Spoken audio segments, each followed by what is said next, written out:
What are you doing here? What are you doing here? What are you doing here? On YouTube, I mean. Seriously, if you can't answer that question in one simple sentence, you probably don't know your niche. And if you don't know your niche, I can't help you grow on YouTube.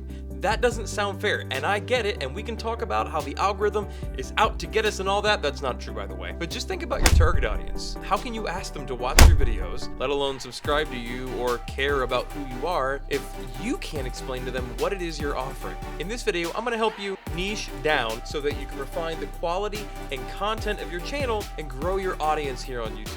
And the trip is, you already know the answer, you just don't know that you know it. Ready? Let's go. In this video, I'm going to walk you through 3 simple steps to help you figure out exactly what it is you're doing here on YouTube so that you can tell your audience. This is how to find your niche. If you're already subscribed, welcome back. And if this is your first time, I'm Brandon and this is Creator People. This is a channel for creators of positive content who want to grow their influence and income here on YouTube. I said at the very beginning of this that you already knew the answer, and that's almost certainly true. The biggest obstacles we overcome in finding clues that lead to us understanding what our niche should be are fear and insecurity.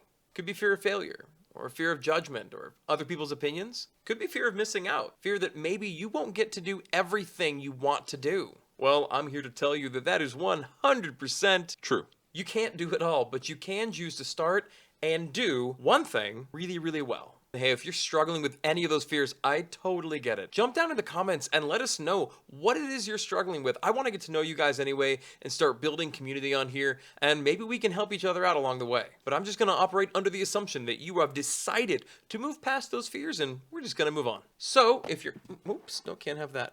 So if you're taking notes, write this down, and if you're not taking notes, go ahead and write it down anyway. It won't hurt you.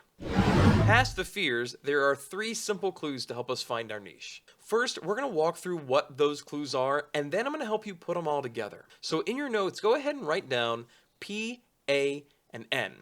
This is an acronym, and these are the 3 clues that are going to help us find the best content for our channels. The first clue is passion.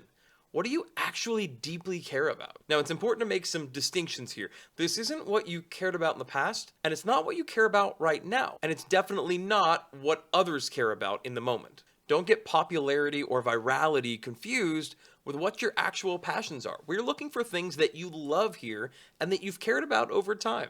Are you passionate about good craftsmanship and woodworking is something you've loved doing for years? There might be a niche there. Are you a lifelong gamer? Well, that might be an example. The reason I'm being so specific about which things we pick here is because we're not looking to build something with a short lifespan, something brief. We want to select interests here that can carry us through the long and really difficult process of building a library of searchable, evergreen content that we actually care about. You can make content that's great and that people really care about, but if you don't care about it, you will burn out.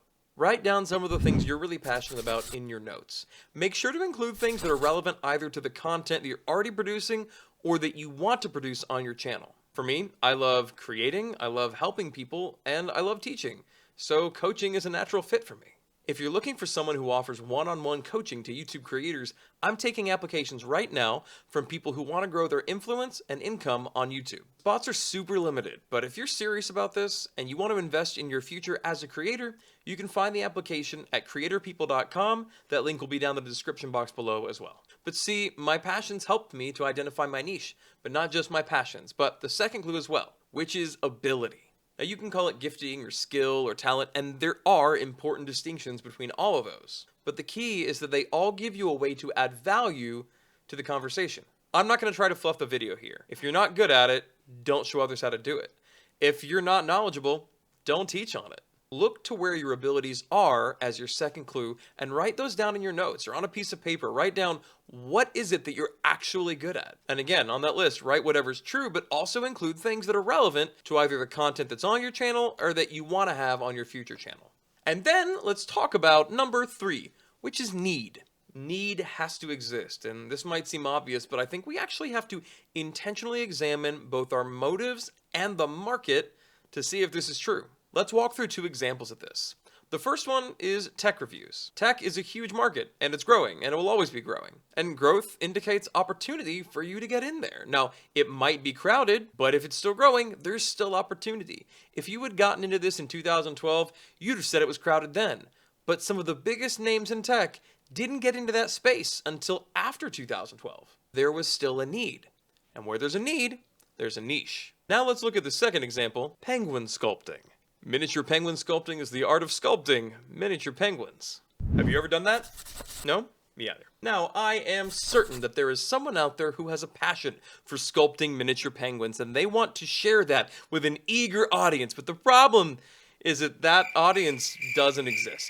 Google it. I don't think it's out there. No one wants to sculpt miniature penguins. There isn't a need, so there isn't a niche. A great way to find out if there's a need for something is to search Google Trends or YouTube. See if people are searching for it or if there's already content out there about it. Now, you might think that if there isn't content, that means there's an opportunity, but that only really works if you know about something that the market needs but doesn't know it needs it yet. That's not super likely except in the case of a novel subject, something that's new to the internet, which is kind of rare. And there's a potential for high reward, but there's also a certainty of high risk. Now, if you're cool with that, that's one thing, but the downside risk is pretty huge. So I recommend finding a path through the forest of YouTube as opposed to trying to blaze your own trail here. Unless you've got some kind of super powerful secret, in which case I hope you kill it. But for most of us, we need to look for clues. So look online to see if there's any hunger for what it is you want to offer.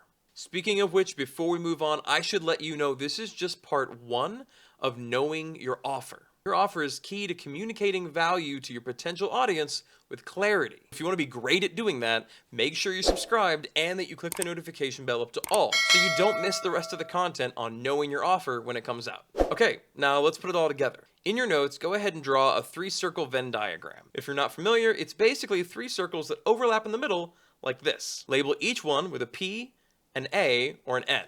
Now in the circle you labeled with a P for your passions, go ahead and write down that list of things you love that you had earlier. And your A, write out your abilities. Now I know this is not an exhaustive list of everything you're good at, but it is going to help us through the process of elimination. Here you see some of my passions and some of my skills. The next step is to look for the ones that you have in both the passions and the abilities circles. Even if they're just sort of similar, that counts. Now let's write those in the overlapping space between those two. Not in the center, just the one in between those two. Now, at this point, there shouldn't be anything in that section that you don't like. Most of the time, the things that we're great at are the things that we love doing, so this shouldn't be a surprise. Go through these and look for subjects that people are looking for online.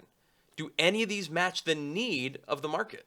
Well, let's look at mine. Do people need to be helped? Yeah. Are people looking to create? Yes. On YouTube, actually. Can I put all that together and do something with it? Well, yeah. And if you hit like and subscribe and go introduce yourself in the comments, I might know if I found the right niche. Hey, share this with a friend who needs the help, and if you're trying to figure out how to make an excellent channel trailer that actually gets you subscribers, go ahead and click here to watch this.